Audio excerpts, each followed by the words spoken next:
नमस्कार, आप देख रहे हैं बिस्तक। मैं रजत देवगन। आज जब बाजार की ओपनिंग होने वाली थी तो इतना डरावना माहौल था। एसजेएक्स निफ्टी बता रहा था 200 अंक अचानक से साफ हो जाएंगे। आज शुरुआती टिक में ही 200 अंकों की गिरावट एक्सपेक्टेड थी मार्केट पे। 200 अंक तो नहीं गिरे, 136 अंकों की गिरावट देखने को मिली। ओपनिंग थी आज 17,519 के लेवल की, लेकिन बाजार ने फिर से चौंका दिया। शुरुआती सत्र में ही 17,484 का लो लगाकर निफ्टी निचले स्तर से संभल गया और बहुत ही शार्प रिबाउंड एकदम से देखने को मिला था। इंट्राडे हाई 17,650 का दिखा दिया निफ्टी ने और क्लोज हुआ है 17,624 के लेवल पे 31 अंकों की गिरावट के साथ। तो संभल गए आज भी। निफ्टी बैंक 210 अंक गवाकर बंद हुआ है और सेंसेक्स 168 अंक कमजोरी के साथ हुआ है बंद। लेकिन इस प्राइस एक्शन को आप इंट्राडे चार्ट के जरिए समझिए और ये 5 मिनट का इंट्राडे चार्ट निफ्टी का है आपकी स्क्रीन पे।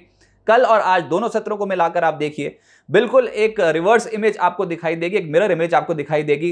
कल ऊपरी स्तरों से एकदम से बिकवाली आई थी। 17,764 का हाई लगाकर हम फिसलते ही चले गए थे, लेकिन उसके बाद एक रिकवरी आई थी। अटेम्प्ट तो किया था 17,700 के लेवल को, लेकिन बचा नहीं पाया। आज हुआ ये जो आपको ये नीले बॉक्स में दिखाई दे रहा है, this is a gap down opening. Nifty ने आज गैप डाउन ओपनिंग दिखाई और उसके बाद शुरुआती सत्र में ही जो झटका लगा 17,484 तक लुढ़क गए। लेकिन उसके बाद कल अगर ऊपरी स्तरों से आई थी बिकवाली तो आज निचले स्तरों से फिर से संभलते हुए नजर आए। तो यह है दम बुल्स का। निचले स्तरों से बुल्स ने फिर से पकड़ मजबूत की और ऊपरी स्तरों पर एक हर्डल है। ऊपरी स्तरों पर बेयर्स बाजार को जाने नहीं दे रहे हैं। तो इनडिसीजन वाला मार्केट आज भी था, जिगजैग मूवमेंट देखने को मिली। लेकिन बेहतर बात यह कि जितनी गिरावट का अंदेशा था उतनी गिरावट आज के सत्र में नहीं बनी। आज निफ्टी के एडवांस डिक्लाइंस देखोगे तो 50-50 रेशियो है, बिल्कुल 25 शेयर्स बढ़ने वाले, 25 शेयर्स गिरने वाले निफ्टी पे। लेकिन जो चढ़ा वो था श्री सीमेंट, 8.5% के आसपास चढ़ता हुआ नजर आया। अल्ट्राटेक 4.5%। आज सीमेंट सेक्टर में फ्रंट फुट पे आके बैटिंग कर रहे थे और ऑलमोस्ट सभी स्टॉक्स। अदानी पोर्ट्स 3% चढ़ा है, कोल इंडिया 2.25% चढ़ा और ग्रासिम में 1.5% से ज्यादा का उछाल दिखाई दिया। जो नहीं चले वो थे आज ऑटोज और बैंकिंग। ऑटो में आज Tata Motors, Bajaj Auto, MNM, Maruti, ये सब स्टॉक 1.25% से 2.5% हल्के हो गए और निफ्टी के टॉप लूजर्स की सूची में आ गए। इंडसइंड बैंक आज बैंकिंग क्षेत्र में कमजोर रहा और 0.25% की गिरावट यहां पर देखने को मिली।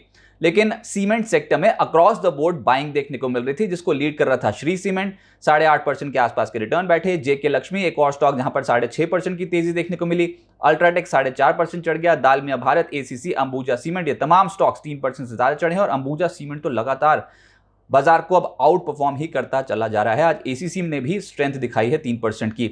और इसी के चलते आज जिस तरीके का मूव और एक्शन सीमेंट स्टॉक्स में देखने को मिल रहा था, आज का चार्ट ऑफ द डे भी सीमेंट सेक्टर से ही है और वो है श्री सीमेंट। जी हां, निफ्टी पे जो आज अव्वल आया है, जिसमें आज रिटर्न्स काफी स्ट्रांग देखने को मिले, वो है श्री सीमेंट। 8.5% के रिटर्न तो डिलीवर हुए, लेकिन ये प्राइस एक्शन है आपकी स्क्रीन पे और श्री सीमेंट का 15 मिनट का चार्ट है। आज शुरुआती टिक में ही बहुत स्ट्रांग मूवमेंट थी और एकदम से ये तेज ही होता चला गया। शुरुआती 1-2 घंटे तो इसने बहुत स्ट्रेंथ दिखाई, 23,180 तक के लेवल्स तक पहुंच गया था, लेकिन उसके बाद एक दायरे में फंस गया। लेकिन एक कंसोलिडेशन था, स्ट्रॉन्ग मूव आया, बाजार बंद होते होते एकदम से प्राइस एक्शन और तेज हो गया, अपने दायरे को भी तोड़ गया।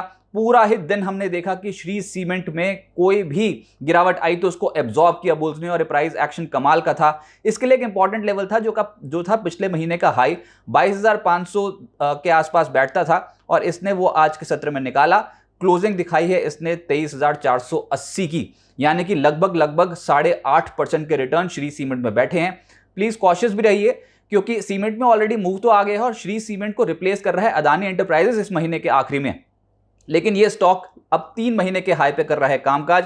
बहुत ही स्ट्रॉन्ग प्राइस एक्शन आज के सत्र में इसने दिखाया है। साथ साथ आज फार्मा का नंबर आया जिसमें बायोकॉन 3% से ज्यादा चढ़ा है। इसके अलावा ग्लेनमार्क, ल्यूपिन, ग्रैन्यूल्स जैसे जो स्टॉक हैं वहां पर 2% से 2.5% के रिटर्न बैठे हैं। एल्केम और जाइडस लाइफ में भी आज स्ट्रेंथ दिखाई दे रही थी। कंज्यूमर ड्यूरेबल्स और कंज्यूमर गुड्स ये ऐसे तबके थे जहां पर तेजी बनी। इसको लीड कर रहा था डिक्सन। आज अच्छा तेजी में था ये स्टॉक, 4.5% चढ़ गया। बाटा में 2.5% के रिटर्न बैठे हैं। ब्लू स्टार, क्रॉम्पटन, वर्लपूल जैसे स्टॉक्स में आज एक्शन स्ट्रांग था। जो नहीं चले वो थे 2, एक था ऑटो, एक था प्राइवेट बैंक्स। ऑटो में टाटा मोटर्स 2.5% टूटा है, बजाज ऑटो 2% लुढ़क गया। Escorts, Ashok Leyland, Bharat Forge, MNM, इन तमाम स्टॉक्स में 1.25% से 2% नेगेटिव रिटर्न्स।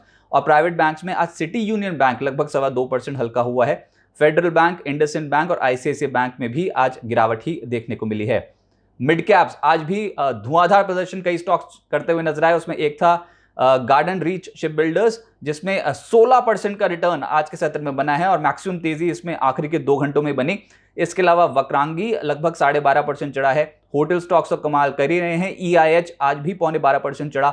वैभव ग्लोबल 10% चढ़ा है। वोकहार्ड लगातार 2 ट्रेडिंग सेशन से बहुत मजबूती दिखा रहा था और आज भी इसमें 8% का रिटर्न बैठा। मैस्डॉक 7.5% चढ़ा है। ब्रोकिंग हाउसेस के जो शेयर्स हैं जैसे कि एंजल वन, एडलवीज, ये कुछ ऐसे स्टॉक्स थे जहां पर 6.5% से 7% के रिटर्न बैठे।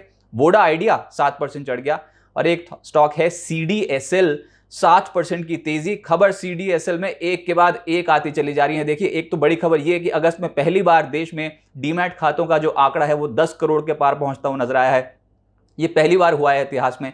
ये तो खबर थी ही, लेकिन जो आज खबर आई है वो सूत्रों के हवाले से ये खबर है कि दिसंबर 2022 तक नई बीमा पॉलिसीज को डीमैट कराना जरूरी होगा और बीमा कंपनियों को इंस्ट्रक्शंस रेगुलेटर ने दे दी है।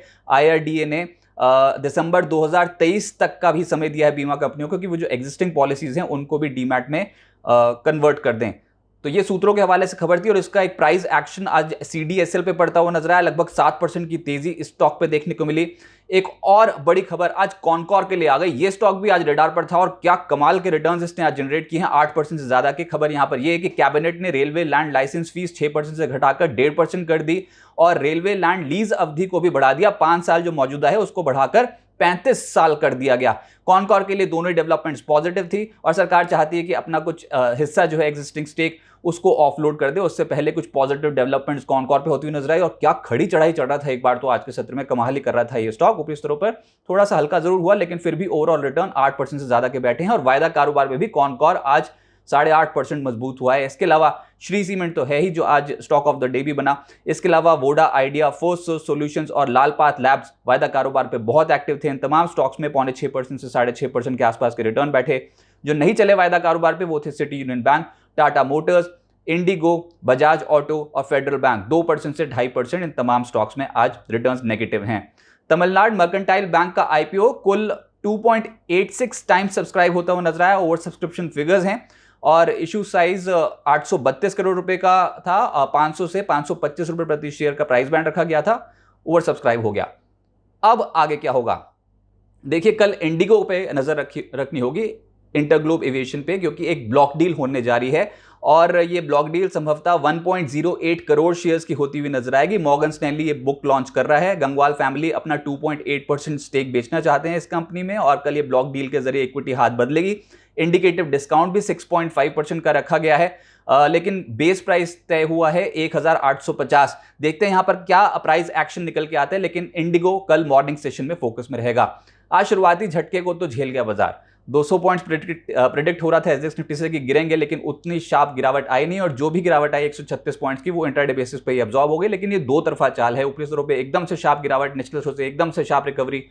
तो ये उठापटक का माहौल ऐसे में मार्केट्स पे देखने को मिल रहा है। कल है ECB की पॉलिसी बैठक, वो इंपॉर्टेंट रहेगी और बाजार की कल वीकली एक्सपायरी है, उसको भी ध्यान में रखना होगा। बाजार एक रेंज में फंसा हुआ है, नीचे 17,400 17,500 के लेवल को बुल्स प्रोटेक्ट कर रहे हैं और ये ऊपर साइड पे बियर्स जो है वो निकलने नहीं दे रहे हैं 17,700 17,800 का लेवल। और ये हम बार बार बोल रहे हैं पिछले 5 सत्रों से बाजार 17,400 17,800 के रेंज में फंसा हुआ है। ये रेंज बहुत ही नैरो है और जिस भी और ये रेंज टूटेगी बाजार उसी तरफ चल पड़ेगा, लेकिन इस समय बुल्स और बियर्स के बीच में है तगड़ी टक्कर।